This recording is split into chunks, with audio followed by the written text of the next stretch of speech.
When it's time to begin, it's on the Rewind Around with John Pollock and Wai Ting. The A-Team that makes sense of these things we see in the ring every week on TV. It's Rewind Around for Monday night. Download it Tuesday morning from the Post Wrestling site. It's Rewind Around for Monday night on USA Now on the John and Wai Take the Mic. Happy 3rd of July. I am John Pollock along with Wai Ting. And here we are on a Monday night as people are celebrating their country making it one more year. Do people celebrate on the 3rd? There were some fireworks going off on my area tonight because it's 2 days removed from Canada Day and it's Monday. So why not? Why not explode stuff in the air? Gotcha. Okay. Well, I hope fun was had, and I hope fun will be had for our American friends celebrating the 4th of July. That's right. All countries can celebrate on a daily basis. Another day, another year. How are you? How was your weekend? It was good. Yeah. Busy, I guess, because like Saturday was basically work. Sunday was just kind of recovering, and it was good. I had a good time. How about you? It was good. Sunday was Did it not rain on Sunday? Yeah, it was raining quite a bit on Sunday. I guess so. I'll take your word for it. I think I stayed inside. I did too because it was raining. That was it. I don't know. It's a blur to me. All these days kind of just mesh together. So that's great. Big update on our weekend. We're doing well. Are these ever like eventful? Like I think we have pretty boring lives, you know. Like every Monday you ask me how my weekend was, and I just never really have anything that great to say. I've had to deal with car insurance all week. That's been fun. No, I don't want to hear about that. I don't think anybody does either. But okay. Is everything okay? Did your premiums increase? No. But my car, rest in peace, is done. It's been sent to the land of wind and goats. So that's that. Are they somebody's gonna pay for it, right? Not you. Well, the value of the vehicle, but I mean, I have no vehicle, and this is a vehicle that the amount they'll pay you for is not going to be enough that can get you a new vehicle. So you're left. Really? Yeah, like you're not going to have enough to get like a no, depending on. But I mean, you're not at fault with the accident. Oh, I know it doesn't mean that like presto, a brand new car is going to pop up in your driveway as a result. It's like you kind of have to work. So you get the value of whatever your vehicle was worth, and then you're if you're going to buy no what it is worth, not what it was worth. So if you have a 15-year-old car, it's the value of what it's worth now, not what you purchased it for. Gotcha. And so now you can buy another 15-year-old car, basically. Yes, I guess so. So anyway, well, that sucks. Well, you know what? That's why would things go smoothly? You need to have some. Hey, you're okay. That's the most important thing, you know. That's true. You're worth a lot more than a 15-year-old car. Nah, not that much. I'm not getting anything out of this. Anyway, Wai, we have lots to discuss. So let us first up talk about the month ahead. It is July. It is G1 season, and we have made some alterations to the cafe. We've just put in a brand new flooring. We're doing a nice little wallpapering of the cafe. A couple new items on the menu this coming summer. Wai has been busy coming up with a batch of cold brew. And what do we have to show the listeners for the summer coming up? We are untiering one set of items and consolidating the cafe. Yeah. I mean, I don't know if this is so many changes. I mean, we've made a lot of changes progressively over the weeks with the addition of several new shows. You remember when we started this entire thing, we were like promising one bonus show a week? Oh my God. We were. And then it became 2 bonus shows. And this week alone, we've got 1, 2, 3, 4, 5. Like 5 bonus shows in the cafe. So you know, the expansion. Wait. Let me recap this. So we started off with 1 bonus show per week, and now 5. So I'm afraid to ask, how much have we jacked up prices all these years with all the extra content that we have thrown out there? Like it must be like 5 times the amount that we were charging back on 2017. How much has the cost gone up? I think if we were savvier businessmen and people who weren't so crazy, yeah, maybe that's what we would have done. But we have not increased it one bit. We haven't even done an inflation increase, and that's fine. Excuse me, what's this inflation you speak of? Well, ask your insurance guy. Yeah, no, we're more than happy, and a lot of this is because I think we've done well, like we've run a successful business and we're able to expand, just because of your support, and with that comes a lot of people helping us provide these shows as well. So it's not just you and I, John, doing the heavy lifting. We've opened our doors up to other people who can contribute and work a shift or two during the week in the cafe. So this week we've got, coming out on Wednesday, New Japan Strong have a 2 set of shows. They're Independence Day shows out in Korakuen Hall over in Japan. If you're in Japan, if you're in Tokyo, you want to celebrate Independence Day, who better to celebrate it with than Jon Moxley? The man is celebrating Independence Day by being independent of the United States this coming week. That is a wonderful way to look at it. So Karen and Bruce, our New Japan Pro Wrestling reviewers, will be taking that on, and we'll give a bonus show to all of you guys on Wednesday nights. This Tuesday, actually. Sorry, I got mixed up with our scheduling in future weeks. But tomorrow, it's first you and me, John, with Rewind Away. What are we talking about? Ring of Honor, Super Card of Honor 7. Which one was Super Card of Honor 7? Well, that was the show from the Hammerstein Ballroom with Kevin Steen versus Jay Briscoe for the ROH Championship. This is in the midst of Scum overtaking ROH. We would have a big 5-on-5 war between Scum and ROH. Davey Richards and Eddie Edwards taking on Kyle O'Reilly and Bobby Fish. Mm-hmm. We were going to have everything from Matt Hardy on this show to Shelton Benjamin minus Charlie Haas, who's taken off and left the company. It's a wild time in Ring of Honor. Wai, please tell me you've started this show. Are you kidding me? We've done 100 or something of these by now. I have not even started the first match yet. So after tonight's recording is, I have a 3.5-hour show ahead of me. But that's just how I roll on these Mondays. This show was long. Yeah, well. Anyway, so that's tune in tomorrow. You're insane. I don't know how you do this. I don't know how you do it, man. I started that show a week ago. Yeah, I need multiple nights to. It's either this or use up a weekend day, and I'm not looking to, use another weekend day for some of this stuff. But anyway, if you want to hear me be completely delirious as I'm recording these reviews about ROH. He's not on the show though, but he's booking it. Thank you. Very good. Very good. Thursday, it's the return of MCU Later with Rich Fan and WH Park as they talk about Secret Invasion. Lovely show that Rich and JP did over the weekend. And you can check that out right now in your feed. Friday, we're back with. Actually, John is back with Andrew Thompson filling in for me on Rewind to SmackDown. Why is that? Because Wai's got to recover from watching Super Card of Honor 7 and then recording a show. So we're going to give him Friday night off.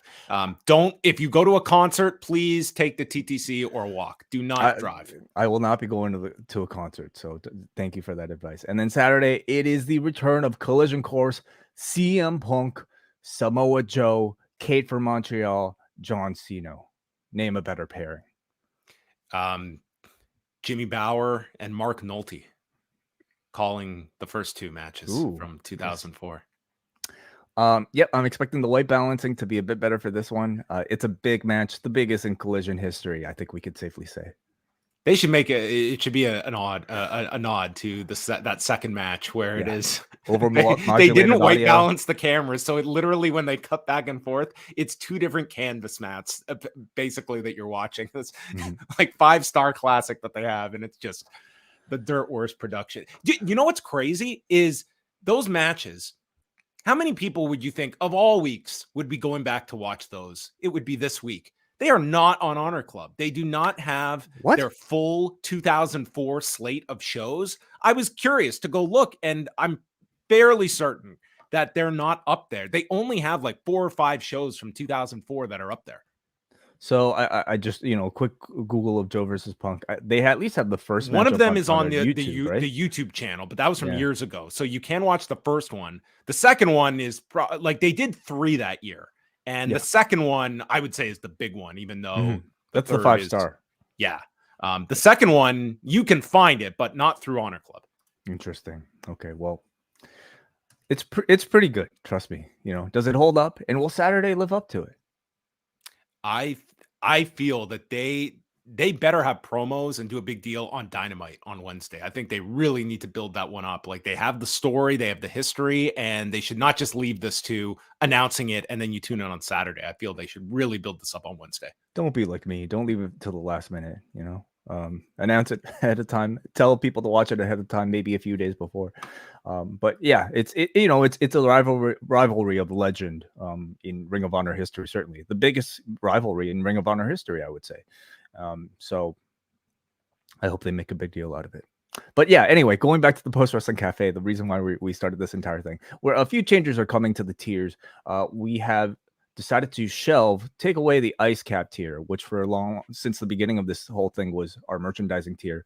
And a big part of the reason for that is just because I don't have that much time to devote to creating new merch and sending out the new merch. A lot of you guys have still subscribed to it, even though you haven't received anything in a long, long time, simply out of support. So we thank you for continuing to do that, but we're no longer going to offer it. And it's also just a way to kind of streamline our offers on the Patreon to just 3 simple tiers. And that includes, of course, the 1 milk, 1 sugar, which includes all the shows that you ever hear us talk about, our entire archive of, I think, 1,000 shows now, John, we've done over the years. And then everything else that, all the bonuses, including, forum access to the feedback section, live streams for Rewind to SmackDown. We now have video archival access for all the shows that we do that starting from this point on.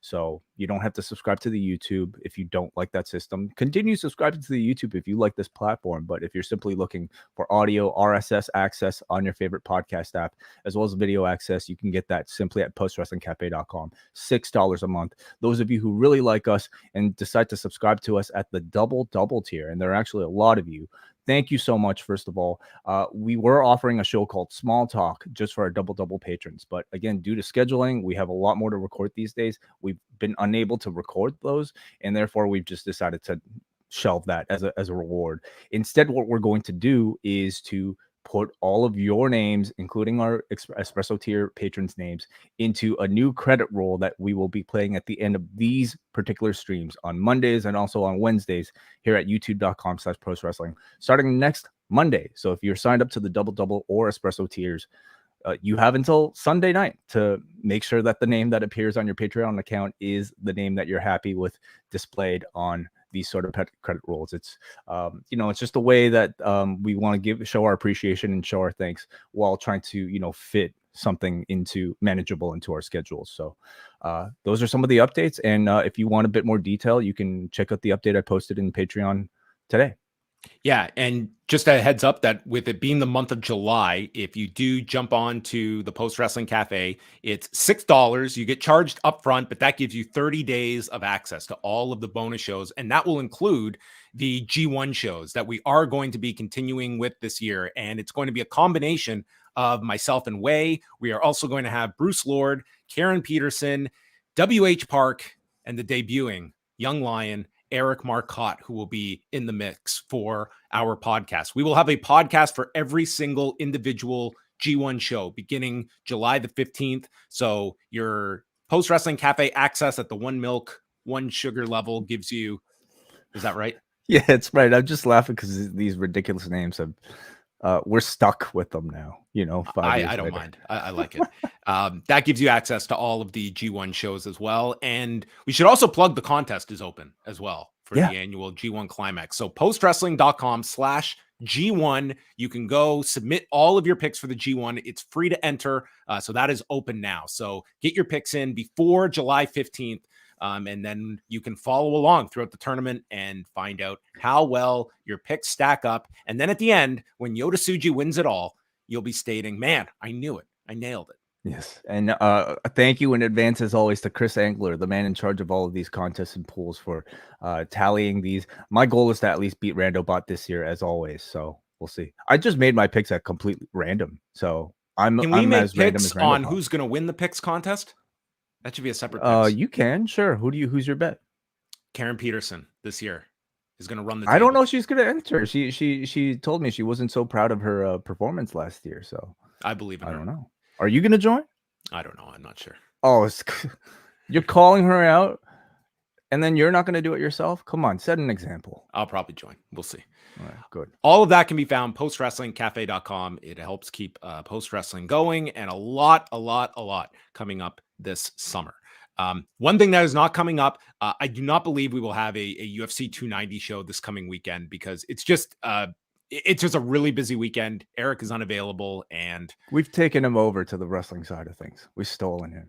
That's it. So anyway, that is you will still have plenty this weekend, including a collision course with Kate and Sino. And that is where I wanted to start off our discussion. And did you get to see Collision on Saturday night? Any just overall thoughts of the third episode? This was the tape show from Hamilton. I had the show on in the background, and I wasn't able to catch the entire thing because I had seen a lot of wrestling, unfortunately, by that point. So I didn't think the MJF Ethan Page segment would happen so early, so I have not gone back to watch that yet. But I kind of have a good idea of everything else that happened on the show. Yeah, I would say the atmosphere was not great on the show. Whether that was the tape nature of it or just what was on the show, and being in Hamilton, like we saw, like it wasn't the greatest atmosphere on Wednesday for Dynamite either. But this to me, how many people did they fit in by showtime? I don't know what the final number was. It was they had gotten it at over for Thursday. It was around 3,800 or so was the number of tickets distributed. That was the last figure I had seen. So I mean, certainly an increase over where. It was struggling to hit 1,000 in those a couple of weeks out. But like, if the Wednesday crowd wasn't going to make a large enough noise, I mean, good luck, having that smaller Thursday crowd in an arena that can usually seat how many? 17,000? Yes. Yeah. Good luck, So I mean, it's probably as much the arena as anything else. Yeah. I just felt this was one where, I mean, if we're watching this Collision show, did this feel closer to a Dynamite or a Rampage? This certainly felt closer to a Rampage, even though it did have some consequential things on the show. I did enjoy the use of Ethan Page. I thought he cut a great promo. I legitimately was I couldn't believe when MJF calls out anyone from Hamilton and walks renowned Steve Brown. And I was like, oh my God, I had not heard of this since Thursday. So I'm watching this like Saturday night, and out walks Steve Brown, who I have known for almost 2 decades. Someone that was on the UWA shows, was an O'Grady's regular. Well, yeah, that's how I know him, from O'Grady's. And he's been wrestling for 21 years. And here he's out on Collision. I just thought that what a cool cameo here for Steve Brown, who came out and then was stopped by Ethan Page, who cut a great promo, had a fine match with MJF. And certainly, like, you had the star power of an MJF on the show. Hobbs and Dustin Rhodes had a nice match as well. But I mean, like, the heat was hurt in a number of these matches. And then your main event of Joe and Strong, like, CM Punk is on commentary, but I'm watching this show and it's like, man, you take CM Punk out of the mix and it just is a show that it's drastically different with or without CM Punk. And while Punk was on this show, this was his least involved of the 3 episodes so far. They will make up for that this week with a big Punk match with Samoa Joe, but the number is not out yet, and it'll be delayed because of the 4th of July holiday. So we should have this number on Wednesday to see how it did. And that will certainly determine what the interest level was for week number 3, and as well for this week. I feel they really, really need to push Joe and Punk hard. You've got all the footage. Like, you bought this library. This is your example this week to really use it, and more than just like a road to on YouTube. Like, use Dynamite. We don't have this hard brand split. There is no earthly reason why Punk and Joe should not have promos on Wednesday to build up this match. And if Punk is winning this, if Punk is winning the tournament, I should say, I almost feel this should have been the finals, because I can certainly see Punk and Hobbs being the final. And if Hobbs is winning, okay, my point is irrelevant. But if Punk is winning this whole tournament, this does feel like the biggest match. Whether it's Punk and Starks, Punk and Hobbs, to me, Punk and Joe is the biggest match you have in this tournament. And we'll find out what it means this week for, like, this is these two, the last time they were in a ring together was 2005 in terms of throwing out the 6-man from a few weeks ago. Yeah, yeah, and yeah. I think there are a lot of factors involved in making this, a semifinal match. I mean, if this is, Collision that you're essentially booking, you want by week, what is this, 4? Coming up is 4. A hot must-see match, to wait for. I don't even know if the finals are taking place on Collision. Where are the finals? Yeah, they're doing them in Calgary the next week. Gotcha. Okay. Well, maybe week 4 is where they wanted to peak it. I mean, what better place to do it than Regina, Saskatchewan? I think throw them a bone. It's been a while. Yep. And I also don't know if Punk is going to win the tournament. I mean, I also don't think it's a sure thing that Punk even beats Joe. I mean, I don't know if you want to have Punk lose, but I could see him getting screwed out of a victory. It's not like you need to build a winning streak, storyline with CM Punk. And the story is, CM Punk has never beaten Samoa Joe. Does he need to beat him now, or do you keep the streak going, even by maybe a Jay White coming in and screwing him out of a victory? So again, this is all stuff that I think you need to tell that story like this week. Like there's so much history, and at the end of the show, I mean, they were promoting it as Punk Joe 4. Mm-hmm. Like this is the continuation of this. It's not as though this is just some distant memory. Like this is the lineage, because they've had other matches that weren't in the trilogy. Yeah, no, not in the trilogy. They've actually had 4 matches in ROH, but they're only including the most recent 3 as part of the actual trilogy. Yes. Correct. Yeah, the 2004 series. But this is considered like the extension of that trilogy. So tell that this week. I mean, I just think there's so much at your disposal here to tell this really great story, and you have all the footage for it. So I really hope that they do a great job this week of building it, because it does feel like a big match for television, and they need it for Collision as well. But yeah, it's certainly, though, it feels to me like watching this, it's like, man, this is a lot of AEW that we're watching every week. A lot of wrestling, period. It's a lot of wrestling, period. And this is another 2 hours on top of it. And again, it's maybe people are going to slowly drop Rampage, although they did not drop Rampage this past Friday, as we will get into the numbers. I mean, Rampage did well by its standards of current numbers.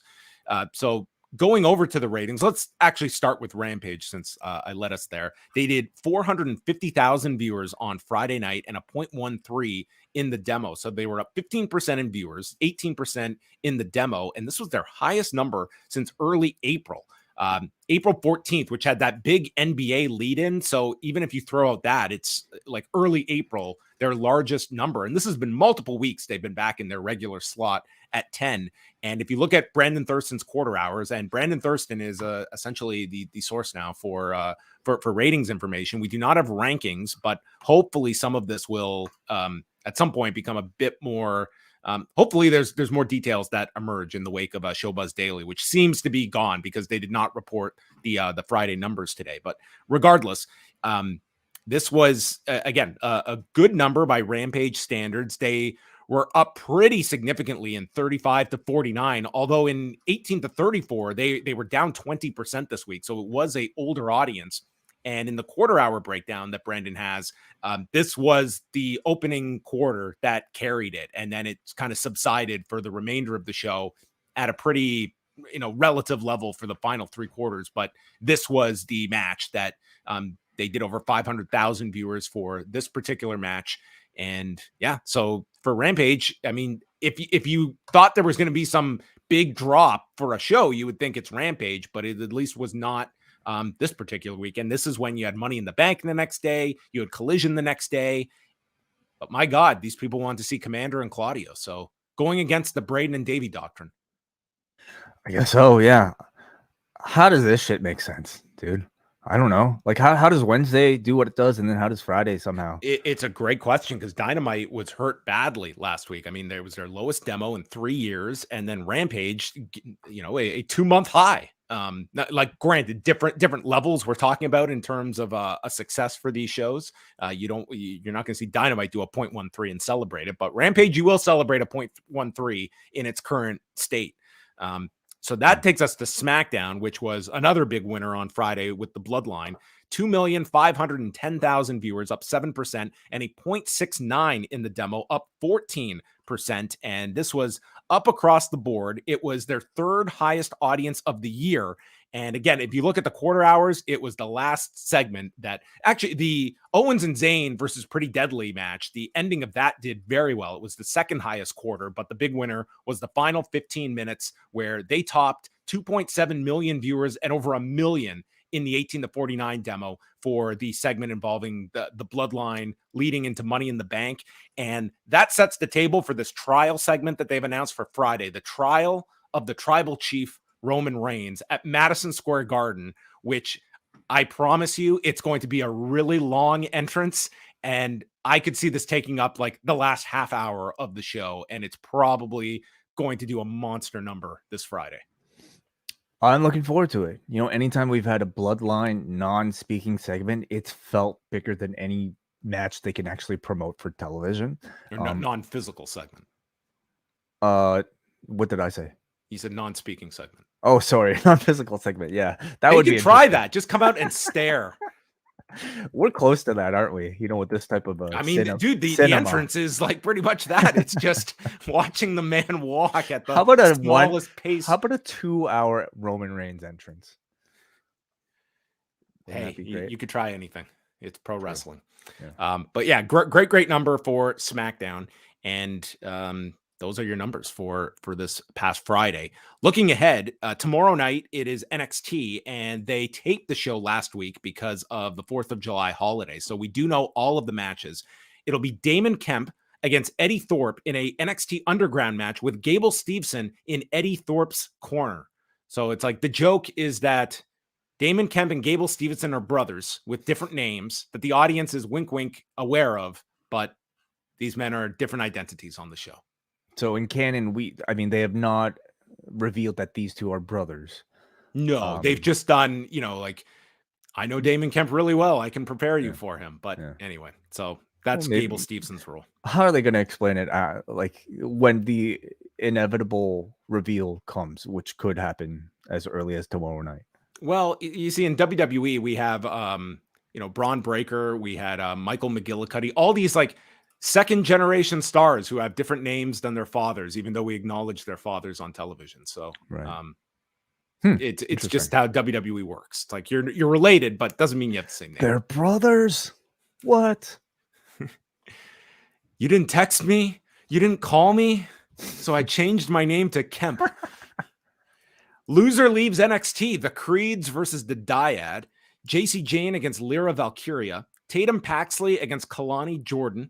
Mustafa Ali against Tyler Bate, and Blair Davenport against Roxanne Perez is our lineup on Tuesday night. So traditionally a pretty rough night for television on the 4th of July, as is this Monday. Usually we will see. Raw has bucked a lot of trends this year. So we will see coming off the pay-per-view if the 4th of July holiday has any impact on this Monday show. And the last thing is just looking ahead to Dynamite, which is in Edmonton, and they actually have around 6,000 tickets out, so a much healthier crowd than Hamilton. Kenny Omega against Wheeler Yuta. Adam Cole and MJF will take on a team in the Blind Eliminator Tag Tournament.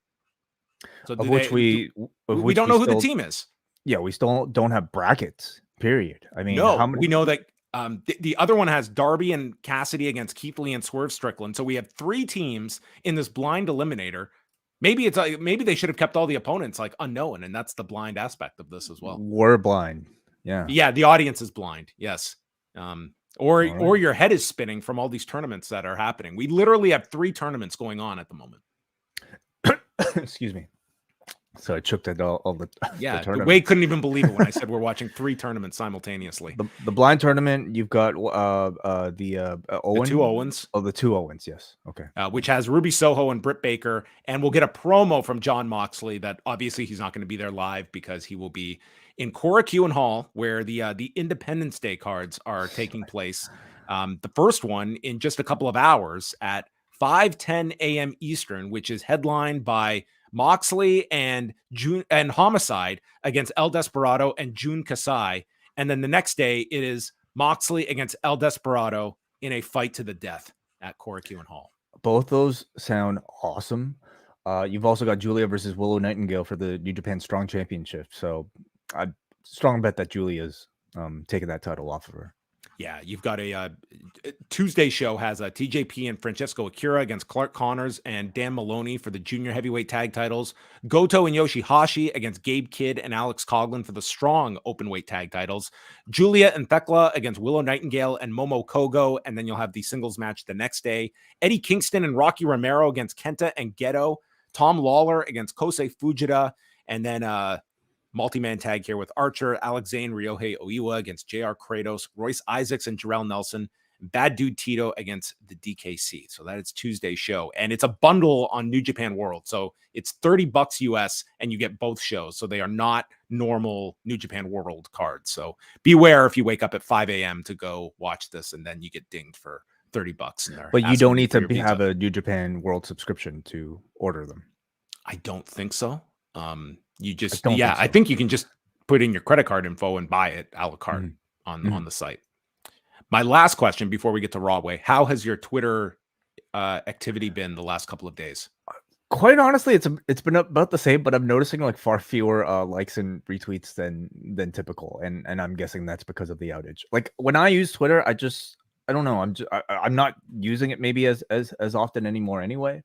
But yeah, I hear that it's down. Yeah, mine, like TweetDeck is just like gone for me. It's like it doesn't load. It's a mess. I love this. I'm not complaining at all. Like everyone's like, oh man, I can't do this. I get it. I get the frustration for people that are really reliant on it, but I kind of like the fact that it's out of my control and everyone's like, what's going to be the new social media tool to use? And I'm thinking none. Okay. I'm not jumping on Blue Sky. I'm not finding Mastodon. I'm not going to any of these. I'm done.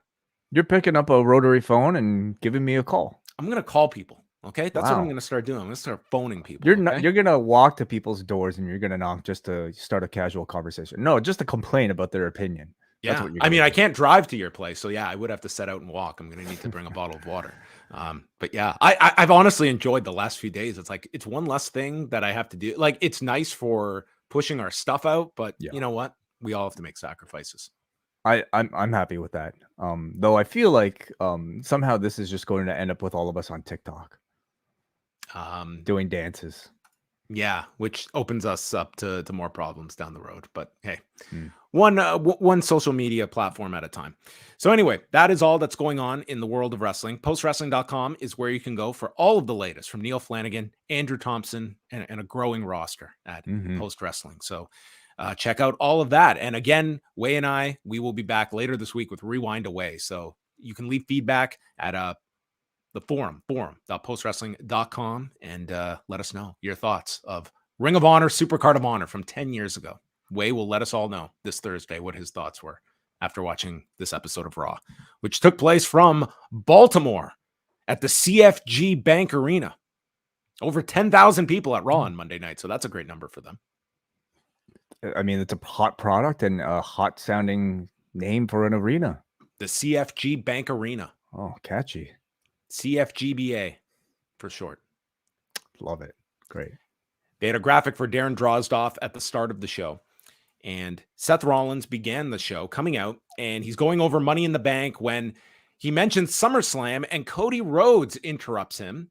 And we think that we're going to have some interaction between these two. But before Cody can even speak, Brock Lesnar is back, and he comes out to a big pop. Rhodes goes after him, and they brawl as Rollins gets out of the ring, and Cody avoids the F5, hitting a Cody cutter, and it's Lesnar that rolls out and backs away from the fight. And that was our opening segment. And Brock Lesnar, just the greatest agreement in pro wrestling history. This was his whole usage tonight, was 4 minutes to come to Baltimore and take a Cody cutter. It's pretty nice. They didn't even set up the match. It's like he's got to do that. You need something for week 5, John. You know, this is a long-term build they're trying to give us here. I mean, yes, like he doesn't have to do a whole lot, but he wouldn't be able to attract these sort of deals if he wasn't effective doing nothing. You know, he's strangely the type of guy that maybe is better off not cutting long-winded promos and not having needless squash matches on TV.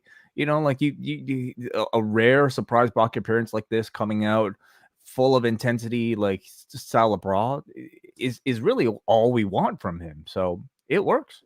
Yeah, I mean, it was fine. There was a lot of stuff here that sets up SummerSlam, and that was sort of the building blocks on Raw to build up for SummerSlam, which is 5 weeks away. Yeah. We come back from break, and Rollins is still in the ring, and he wants to know who is next in line. When the Judgment Day walk out, but no Finn Balor accompanying Damian Priest, Rhea Ripley, and Dominik. And Ripley says that Finn is fine. It's none of Rollins' business why he isn't here. And Priest is holding up the briefcase, teasing that he could cash in tonight. But Rollins says, I don't even have a match tonight, so I'm not going to be in a vulnerable position. And that leads to a challenge made by Dominik, and Rhea accepts on his behalf. And Rollins knows that this could be a trap, but he lets the fans decide, agreeing to the match, and that would be our main event. Rollins against Dominik with the tease of a cash-in by Damian Priest. And basically, throughout the show, Judgment Day kind of letting us know that they don't know where Finn Balor has been since Saturday. Yeah, he went missing. In London. Yeah. Uh-oh. I know. And somehow he found his way to Baltimore. But it was interesting to see they did follow the pattern of last week, where going into this show, I think we had one announcement as of this afternoon with Rhea Ripley and Natalya, and nothing else announced for Raw. And that was sort of they had a few segments announced last week, but it was the one match, and it did this great number. And you compare that to next week when they're up against the Home Run Derby, and they have announced a bunch of stuff for next week in Buffalo. Yeah, I mean, I don't know, man. To suggest that because they didn't announce anything, that's why they might have done well is so counterintuitive. No, I'm just arguing that, I mean, last week it was certainly, it did not hurt them last week, the fact that they did not have a big show announced. Right. And this was one where, I mean, like, who's to say, like, if they feel pretty hot coming off the pay-per-view and you just draw people in. I mean, I don't think it's going to always be effective, but it was last week, and they at least did the same this week. We go to Damian Priest and Shinsuke Nakamura, and a good match that they had here. It went 11 minutes. Very hot crowd for this match, I thought. There's a broken arrow delivered to Nakamura on the barricade as they go through the commercial, and Nakamura gets in front of Ripley and blows a kiss, which Dominik intercepts and caught and threw down on the ground. So there is a lost kiss from Shinsuke Nakamura at the bottom of the CFG Bank Arena as we speak. Put it with the Tanahashi guitar. Yeah, I mean, all these things that did not meet its, the gift was not delivered. The crowd's chanting for Nakamura, and after an armbar attempt, there's a spinning roundhouse by Priest. Nakamura stops the Razor's Edge and a South of Heaven, lands a spinning heel kick, and then a knee off the turnbuckle, calls for the Kinshasa, but Priest ducks and lands a hammerlock clothesline and the South of Heaven, pinning Nakamura, who I would say since this move to Raw, it does feel like there's an added emphasis in Shinsuke Nakamura, an extra aggression that I thought they had a very nice match together. It was the right finish. I always hated when the guy would win the briefcase, and this was our way to just beat him like a drum because he's eventually winning this thing. Instead, they've got this crazy idea that they're going to make a viable challenger that feels like a threat. It's not going to work. No way. I don't know. He should be losing all the way to his, WrestleMania win. Yeah, a good TV match. I agree with you. I thought the crowd has been a lot more engaged with Shinsuke Nakamura, since this roster. The roster split works, John, clearly. The draft, everything. All worth it. Yeah. And I don't know, like, for whatever reason, we've been able to see Nakamura showcased in a much better way. He's been having better in-ring performances. His charisma feels fresh again. Despite him losing basically and kind of being firmly stuck in the mid card, I think the audience continues to still really love seeing him anytime he appears. And now he's, being sampled by popular rappers out there. So maybe, maybe it's his time to. Maybe they should do a trade. Send Nakamura as the last minute replacement in the G1, and then have Tanahashi come and work some Raw TV matches for the summer. Oh, just as a break, basically. It'd be nice for him. Like, put him, he can work with the. Let him take over the Grayson Waller effect. Okay, yeah. And be a host. I love it. Okay. Ronda Rousey comes out. Corey Graves says she might be the maddest woman on the planet after Saturday. Very nice. Yeah. Nice. She goes to speak when Shayna Baszler comes out, and Baszler says, "We're all tired of hearing you speak on a microphone." And Rousey asks, why? Why after 10 years of loyalty? And Baszler calls her a narcissist. And the only reason you're standing in a WWE ring is because of me. I should be the one to apologize for bringing you here. I'm the one that was building rings just to get in front of 30 people. I'm the one who had to fill out an application. I paid my dues while you waltzed right in here and worked at WrestleMania. Baszler says, I love this, and you've ruined this for me, and I'm the one who can finally shut you up. So Rousey then kicks her off the apron, attacks her on the floor, and there's a rear naked choke by Rousey, but then is flipped over. Baszler applies an ankle lock, and then there's a knee strike to the head of Rousey and just drilled her. And Rousey screams that they're not done yet as Baszler walks out. And the dialogue, if you just listen to how I've described it, it's the usual like heel by Shayna Baszler of, I love this. You're the spoiled one here and everything like that. Like it felt like it was designed as Baszler's the heel here, but I think everyone took Shayna as like baby face here because I think that she came off so much more kind of honest in her assessment here. And this, by the end of it, I feel like it was Shayna that the audience was clearly behind here. I thought it was like so much in the direction of positioning Shayna as a babyface that I almost feel like it was intentional, John. Like, how can you? Ronda Rousey is already a character that everybody who boos her, recognizes as somebody who didn't necessarily earn her spot, so to speak. She's a celebrity who kind of came in here. And for that reason, to continue to fan those flames, I can't imagine it being done for any reason other than to somehow babyface Shayna Baszler and all this. And for that reason, I don't know why you did that type of attack you did on Saturday. I'm confused in that sense, but I thought this was a great segment, and I thought it was a great promo from Shayna Baszler. Probably the best promo I've actually heard Shayna cut. Certainly, I thought even like I thought for Rousey, for her part, like she was good in the segment too. Like I like this quite a bit. If you were going to tell me we're going to do a talking segment between these two and Shayna's carrying the promo, I'd have my reservations. But this is something that you can see they're both very, very invested in this with their history together. They've wanted this program, and that came through. Like this felt authentic. Totally, and the story is very believable. I mean, obviously not that Shayna is jealous of her friend, but all the history that they spoke about. I mean, Shayna did introduce professional wrestling to Ronda and made her a fan, and she did work more indies than Ronda, who I don't believe has ever worked any indies. And so you can understand she did do a cameo at AEW, which we were there for. Yes. Shayna Baszler and Heidi Lovelace. Correct, yeah. But she did not set up the ring, John. Okay. No, she did not do that. Yeah. So I really enjoyed the story. I thought Shayna delivered it remarkably well and got so well that she got the entire crowd cheering for her. So whether or not it's intentional, we shall see. But man, there's no way these audiences are going to boo Shayna with these types of promos over Ronda Rousey. So maybe they should run with it.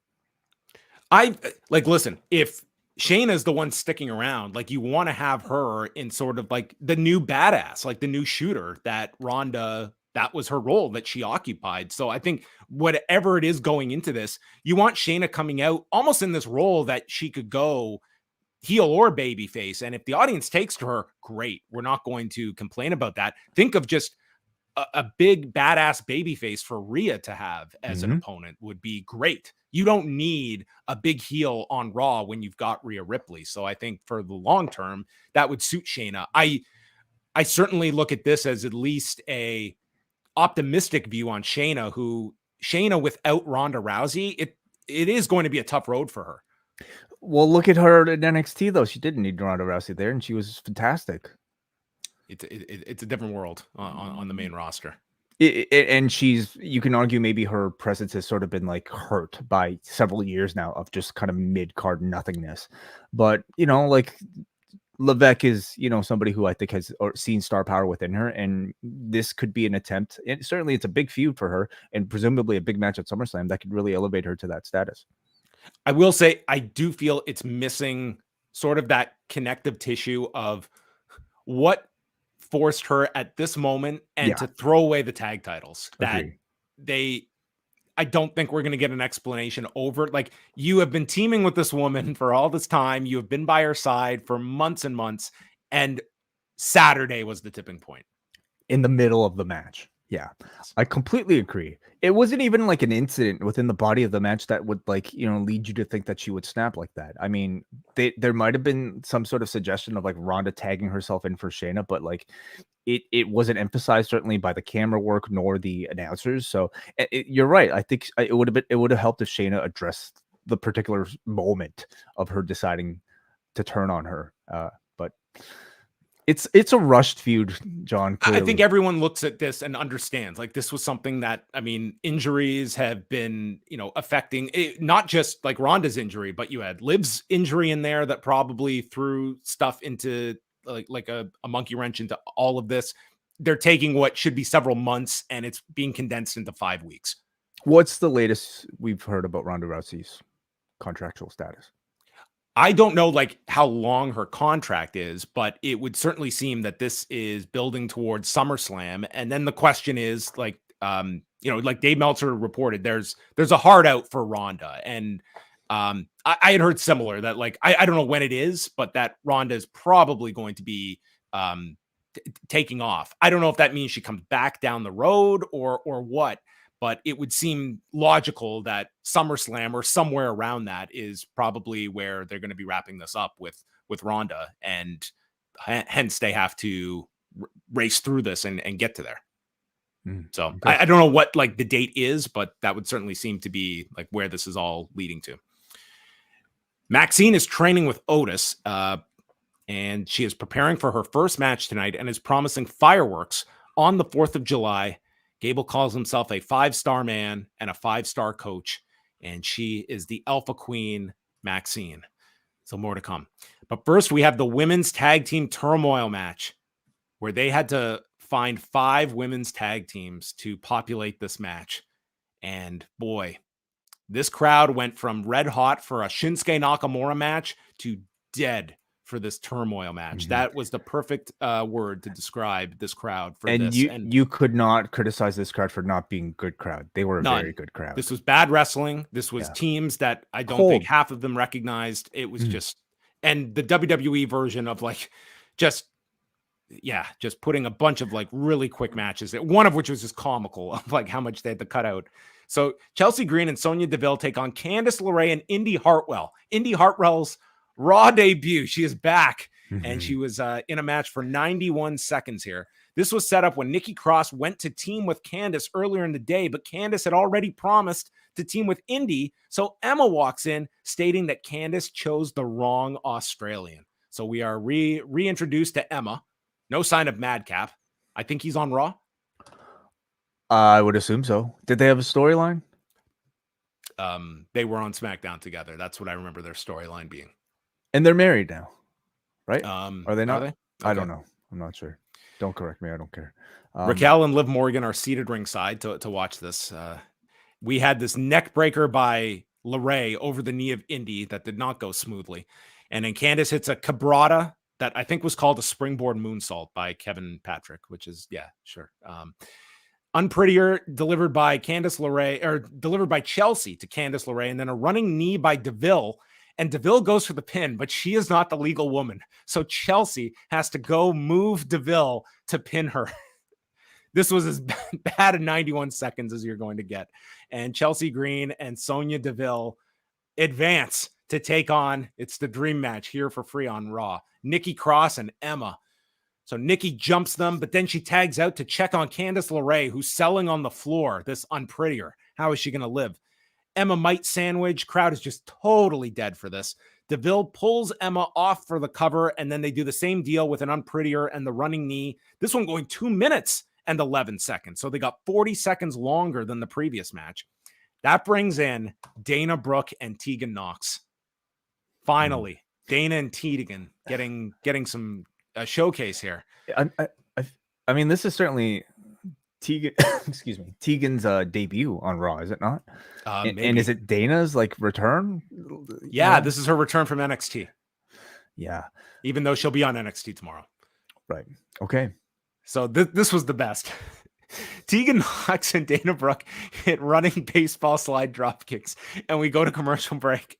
And we come back, and the announcer states that Tegan Knox and Dana Brooke have been eliminated. We didn't even see the finish, and had to replay. Well, it's realistic, isn't it? You know, why does all wrestling have to continue after a commercial break? I mean, this was 3 minutes and 48 seconds, and 3 minutes was the commercial break, including the end. Yeah. Oh, this was just awesome. So that takes us to the finals. Kevin Patrick is stating that Green and DeVille, they might be exhausted. This is their fourth team they faced. They are at a grand total. They have not hit 8 minutes yet of these matches. But this could be the exhaustion. No, this is not the Brawling Brutes running the gauntlet. No. So the lone highlight of this tag team turmoil was a spot where Green gets onto Carter's shoulders on the turnbuckle, and that allows Katana Chance to deliver a springboard into a Frankensteiner, sending Green, and suddenly this crowd just went nuts for this move. It was pretty spectacular. That was awesome. Yeah. And this was not the finish. DeVille broke up the cover, and then they stopped the after party, and it leads to an unprettier and a cheap shot from DeVille on the floor, and Green gets the pin in 3:41. So it will be Chelsea Green and Sonya Deville against Raquel Rodriguez and Liv Morgan, who hold up the belts in the ring. Mm-hmm. Carter actually woke up by the end, you know, and I chalked that all up to Carter and Chance looking awesome in here. They are one of the few genuine tag teams in this division. I feel like one of the few tag teams in the entire company that are actual tag teams, and they have a style that I think is totally unique and visually impressive on their own. There was a lone slip up here from Katana Chance, unfortunately, with the this bounce off the bottom rope, but she recovered really quickly, and I think that alone will probably score her points with people in the back. But they got a pretty well focused spot here, and I thought they more than delivered, and they looked impressive. So it kind of tells me that they're probably being focused on for a bit of a longer build towards the championships rather than just, you know, a team that immediately wins them. And I'm more than fine with that. Raquel and Liv need a successful first events, and Green and DeVille are usually that sort of team, which is sensical. 3 of the 5 teams in this, I don't think have ever teamed on Raw before. Maybe on television before. Okay, like how many people have even appeared on Raw? You know, that you saw in this, you know, like I don't think Emma has appeared. Indy. I mean, what a Indy Hartwell had a backstage segment. Right. Yes. But not in ring. I thought it was really, it was a really disappointing way of reintroducing Indy Hartwell. Somebody who last we saw from NXT, like, had an incredible moment giving up the championship. And here she felt like anything but a former champion. You know, just completely, like, I think a big deal should be made of her coming back from injury, and they did nothing to tell any of that story. It's more of an indictment on the state of the division and the lack of promotion around the rest of the women who aren't named, you know, Io or up until Saturday at least, or Becky or Trish. They have a lot of people that just have no identities, and unfortunately, you saw the result of that with this crowd reaction. Yeah, I thought it really hurt it, and just like rushed matches that they went through. It was not great. Bronson Reed had a spot here. He says he got here due to fear. If you disrespect them, then he breaks them. And then we had B-roll of tsunamis mixed in here. And he said, sooner or later, everyone sits down to a banquet of consequences. And he is inescapable. A banquet of consequences. That's how tsunamis are typically described. Banquet of consequences. Yeah. I mean, I think it looks cool. I'm always a fan of these video packages that show a guy's personality, and you know that he loves words and metaphors. Yeah, I think his triple threat program is over with Nakamura and Ricochet. He didn't get that spot in the Money in the Bank. He's moving on. Yeah, no follow-up on that this week. Becky Lynch is out. She lost Money in the Bank, which she says, that's fine. I can move on from that. But I can't move on from the thorn in my side, Trish Stratus. She wants to fight her tonight.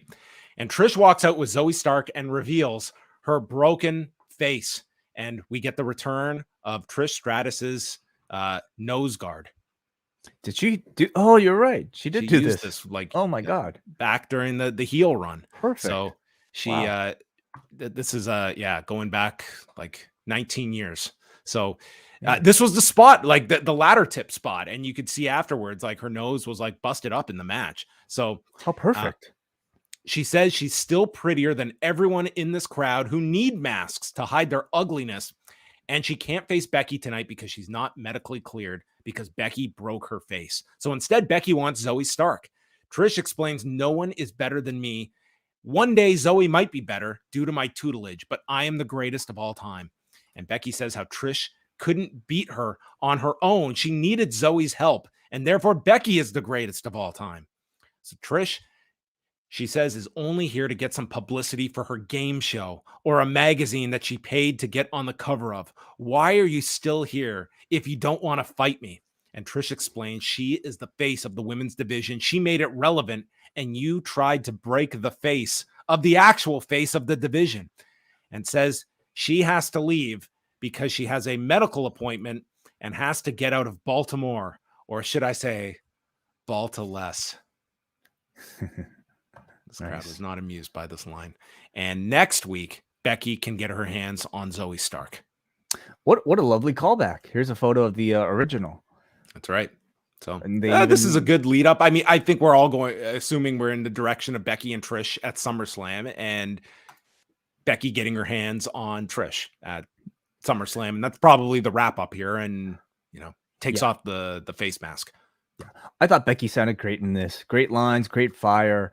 And I think Trish has continued to play a really good, annoying heel. And this face mask, as unfortunate the actual injury is wonderful for a heel character. And what a wonderful way to kind of, call things back to our original run. When they started this feud, like what, in April? Right after Mania, they did. I had no faith that they were able to drag this thing over until SummerSlam, but here we are. With the inclusion of this sort of like Zoe Stark addition, both of them in the Money in the Bank as a way to advance the program, they've successfully maintained interest and actually built interest for this entire thing on the way towards SummerSlam. So, good job. Jackie Redmond is on Raw and brings out Cody Rhodes, who gets the crowd to welcome Jackie to the show. And he tells Brock Lesnar they're not done yet. You broke my arm. I busted your face, and he wants another shot. He will fight Brock any night and every night. And we will find out if that night is August 5th. SummerSlam, yes. Yes. When he said every night, any night, or every night, it kind of made me think, is he Brock's doing all the house shows. Probably not. Like, were they alluding to something on SmackDown? Were NXT? Brock Lesnar going to NXT full sale? Or the CWC? I don't think that one's happening. I think it'll be a very specific night, and it will be one of X amount of matches that Brock does for the remainder of the year. That would be my guess. Okay. Alpha Academy and Maxine against the Viking Raiders and Valhalla. Again, Chad Gable, I'm a broken record. This guy is great. He is just tremendous in these matches, and the crowd is with him here. Otis was in and hit the caterpillar onto Eric, and then Gable's in with an exploder. He hits a somersault off the apron and then the diving headbutt, and then Gable is down from a spin kick and he crawls, and the whole match is built around the women getting in. So Maxine is in and they pop for the women entering, and she hits her big move, the vertical suplex that she has turned into a high spot, and then a clothesline in the corner, and she tries for her own caterpillar. And this was a day one caterpillar. And Valhalla tries to cut her off with a knee that missed by about a mile. And then Gable moonsaults to the floor. This thing was incredible looking. And Valhalla Irish whips Maxine into the corner, who comes up with a sunset flip, pinning Valhalla in 7:57. This crowd ate this up. They loved this. Man, they wanted to see Maxine hit a vertical suplex and a caterpillar and get the win. I really have not been a fan at all of these sort of backstage segments involving Alpha Academy and Maxine. I felt like a lot more promise in the pairing when they were teasing, Otis splitting up from the group. But man, like, what were they successful in building this hot tag to these women? And this crowd went crazy for Maxie Dupree doing arm drags and suplexes. Like and that's all that professional wrestling requires. I don't think it needs to look good. You just have to have the crowd react and want to see it. And they did great professional wrestling here. They went nuts for that worm on top of it. And it seems like they're holding off the caterpillar actually for later on in this program, which I think is wonderful. So this turned out really well and far exceeded my expectations. Yeah, this was not smooth with Maxine, but to your point, like the crowd just wanted to, like, this was all built around her. And like, if you're going to do these mixed tags, 30 seconds of Maxine is all that this match needs. The others should be doing the heavy lifting here. And then she just comes in and gets the pop at the end, which is how this was structured. She has successfully elevated a typical Alpha Academy match. Yes. So we've moved on from the troll Chad Gable to a 5-star coach. Yes. Mm-hmm.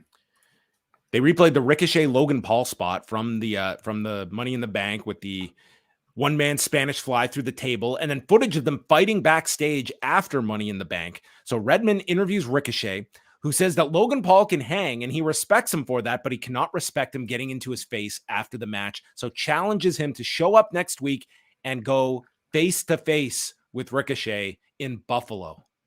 Mm-hmm. Meet me in Buffalo. Face-to-face. Face-to-face. Mm-hmm. So they'll be looking at each other. They might do a bit of talking, but no match. But clearly the direction. I would think like this, they're doing this setup. I would think like this is probably Logan's SummerSlam match. You know, I wasn't thinking like a Ricochet would be big enough for like a SummerSlam singles match, but clearly the attraction of seeing these two just like do some magic, you know, or like they have already is enough. So I think it's a wonderful direction. Rhea Ripley and Natalya for the women's championship. So this was a lengthy match. Natalya jumps her at the entrance, and man, Natalya had to work super hard here to get this crowd because this was a pro Rhea Ripley crowd, and it's a tough role for the babyface here. First of all, I don't think anyone takes Natalya as a viable threat. I don't think any baby faces are going to be taken seriously against Rhea Ripley until you get to a Becky level or somebody. So first of all, Natalya lost about 5,000 like stones off of her outfit during this match. Did you see them all over the mat? Maybe she was going for a new Guinness record. How many stones lost? Beads. That'll be her 7th. Yeah, she's going for bedazzled beads lost in a wrestling match. Yeah, this outfit was just like, look at this. It looks like this mat. It looked like an bugs or something. An F1 track with marbling. That's exactly the example many people were probably noting. I think JC would be proud of that one. So Rhea is just beating her, and they go through the crowd. The crowd is chanting, "Let's go, Rhea!" And Natalya stops a power bomb with a Rana, hits a discus lariat, and she's teasing the sharpshooter. But then after getting out of the prism lock, Rhea blocks a sharpshooter, and there's a frog splash by Rhea, but Natalya gets her feet up, and Rhea is busted in the mouth after this spot where it looks like she just ate this boot as she came down for this frog splash. So Natalya does the Davey Boy power slam and then gets the sharpshooter. And finally, this crowd is willing to give Natalya a sliver of hope in this match, but Rhea gets to the rope, and then Natalya is caught with a kick from the floor when she's re-entering, and a riptide 13 minutes, 7 seconds as Rhea wins. And Natalya is forced to still find herself. She'll probably get a loss. She'll probably get a title match in 3 weeks. I mean, the last time she lost in like a minute, so this was 13 minutes. She should get 13 title shots after this. No, you're right. All joking aside, I was surprised, to say the least, about how good this match was. I didn't know where it came from. I thought the feud had reached the point where it was like a real joke. You know, Natalya's status as a championship contender is really non-existent at this point, especially heading into, you know, a match with the dominant champion like a Rhea Ripley. But the intensity from the beginning of that, you know, behind the back attack from Natalya was big, and it kept that way throughout the entire match. I thought Natalya wrestled with the desperation that I hadn't seen from her in matches for a very long time.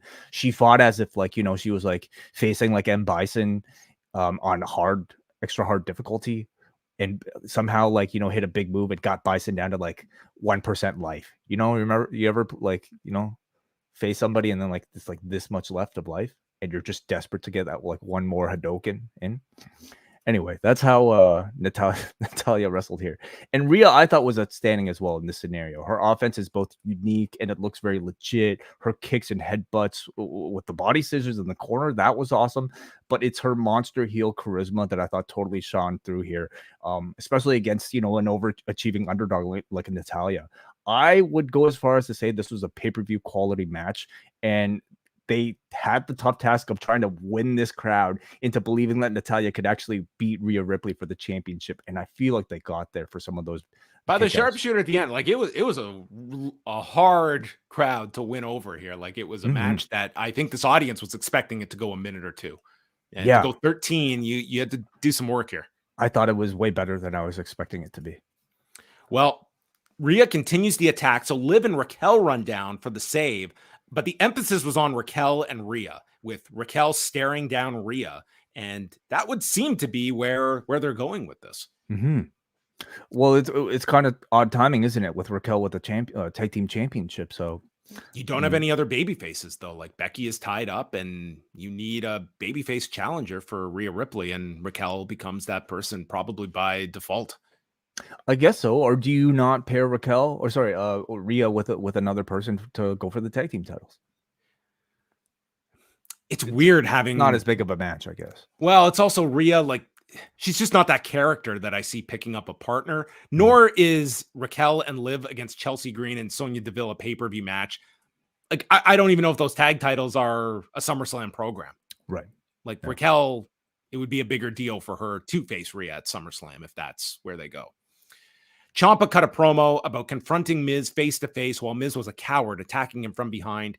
And after all of these losses, Miz has finally tapped into that ruthless aggression, and he wants Miz to bring that energy next week and find out what cards Ciampa is holding in his hand. So Miz goes through all his card analogies, and he is the unbeatable Royal Flush.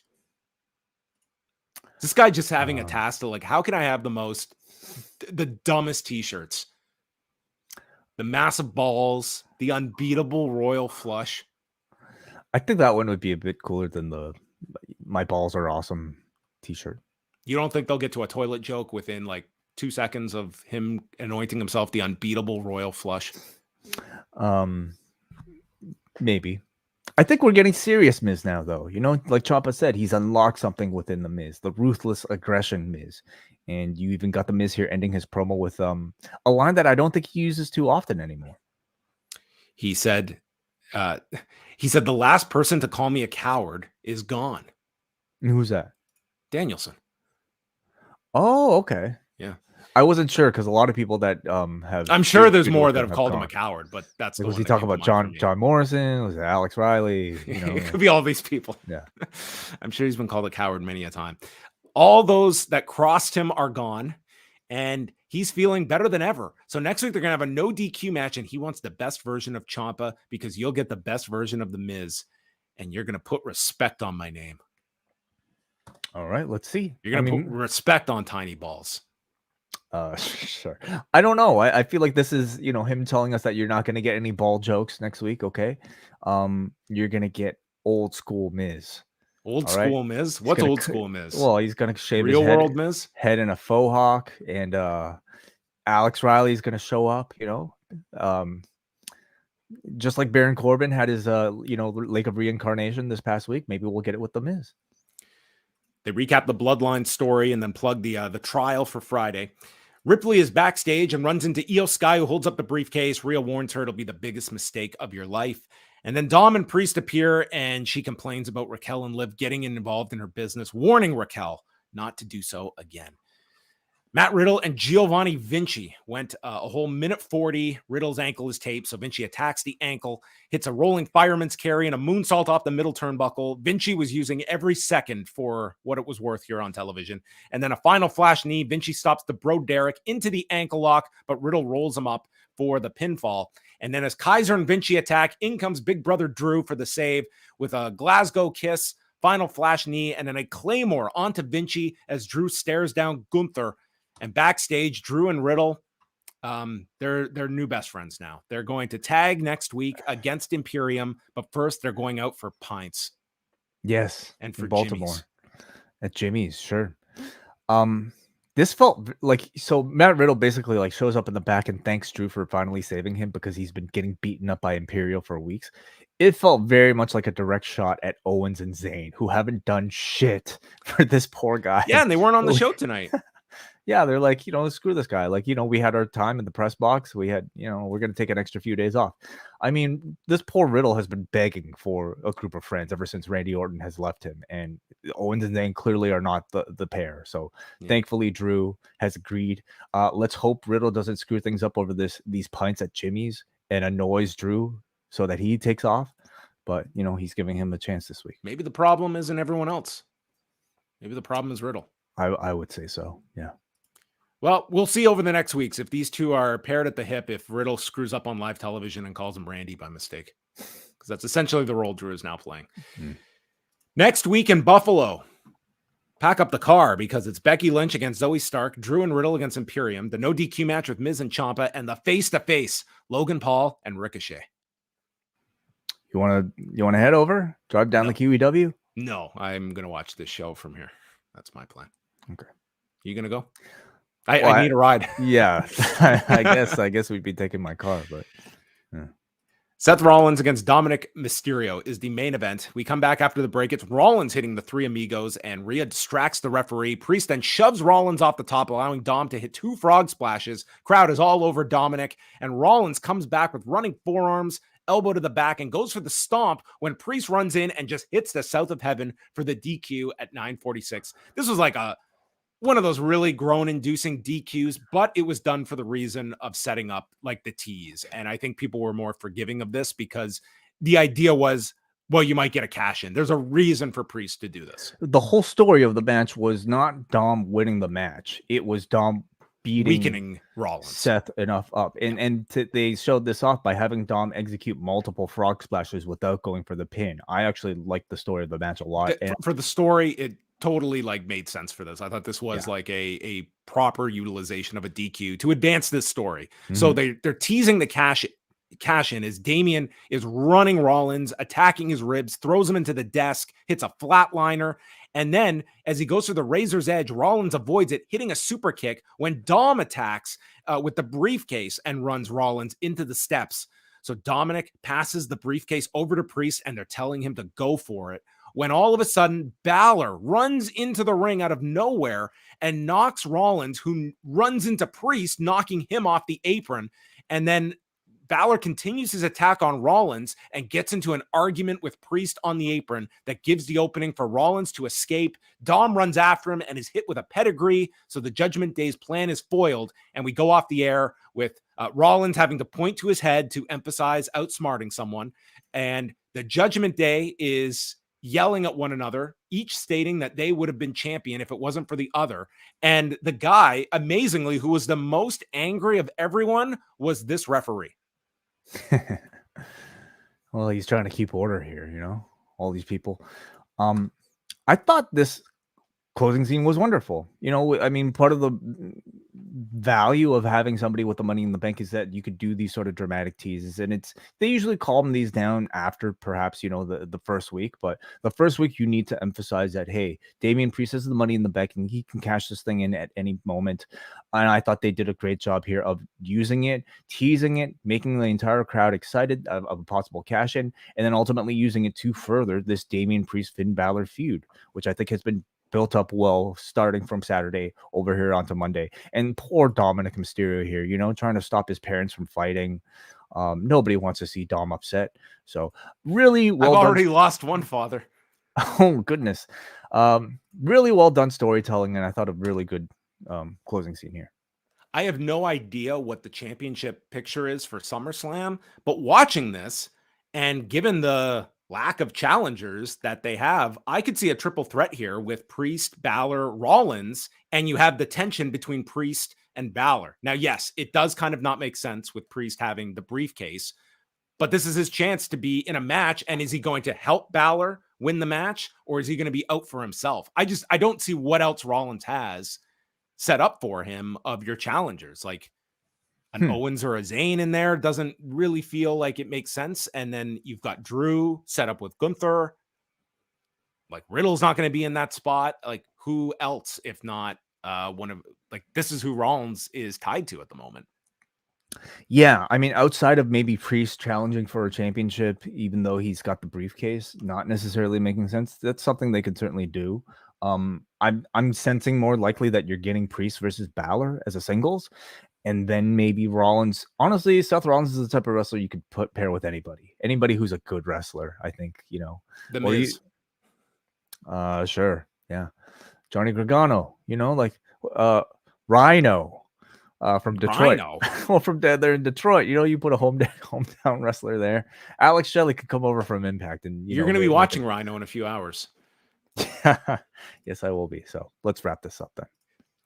Okay, well, that was Raw. I thought a show that it certainly did get the ball rolling on several programs. I'll say between Raw and SmackDown, you can get a pretty good sense of all the key matches for SummerSlam.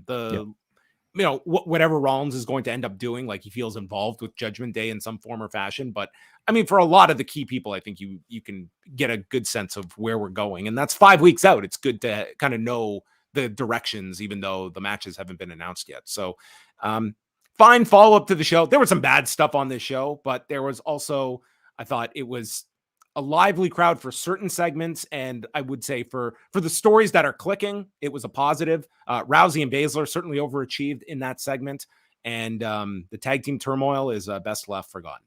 Yeah, I would say that was, to me, the biggest weak spot. And like looking up and down this card, I feel like it was probably the only weak spot of this entire show. Like up and down, I felt like this show did a great job of building, necessary programs to Survivor Series while giving you proper sort of follow-ups from Money in the Bank results. I think Shayna sounded wonderful and did wonderful to follow up that Ronda program. I was more than impressed with Rhea Ripley versus Natalya in a way that I wasn't expecting. What else here? Like Maxine, was I thought a standout from that particular match and on this particular evening. So a lot of people definitely overachieved on a card on paper that didn't look all that attractive. 3 hours that just flew by. I was ready for a fourth. Well, you can rewatch Ring of Honor's Super Card of Honor 7. I watched it the once. I'll chat about it with you this week. All right, let's take some feedback. Yeah, let's go to forum.postwrestling.com where all of our patrons can always leave feedback. We go to Muggin. I'll take this one, John. He says, I tried to make sense of the Rousey Baszler split, but it took one promo to make me understand why. Shayna becoming the avatar of the fans' disdain towards Ronda was something I didn't know I needed. Trish turned the clock all the way back with that Rip Hamilton-style face mask. Having Cody, Seth, and Brock in the opener was a trip. Rhea and Natalya had the match of the night, and it was arguably Natalya's best performance in years. Judgment Day is on the verge of a major schism, and Priest Money in the Bank briefcase is the root of their issues. I'm going to steal all this for the show description, actually. Oh, what if the Judgment Day merge with the schism? And then they have a schism on top of that? Yes. What does a schism have a schism on their own? They could. They are, actually. Yeah, so. Well, okay. Lots to look out for, and then Rhea gets her partner with Ava. Everything perfect. Figures itself out between the schism and Judgment Day. All right. Well, thanks everyone for tuning in. That kicks off the week here at Post Wrestling. Lots coming your way. The whole schedule is up at postwrestling.com. Wai and I will be back on Wednesday night with Rewind to Dynamite, so tune in for that. We will be on minutes after Dynamite. No double shot this week because Dark Side of the Ring is off. They will be back next week with the episode on Adrian Adonis. So we will be doing those shows live every Wednesday night on the cafe immediately after Rewind to Dynamite. So look out for that. postwrestlingcafe.com and video.postwrestling.com. You can also be so kind as to leave a review. Leave us a 5-star review. Unless you like the video. Somebody told me we don't mention liking the videos on YouTube enough. You can like these videos. Well, you can hit the thumbs up. I know. Yeah.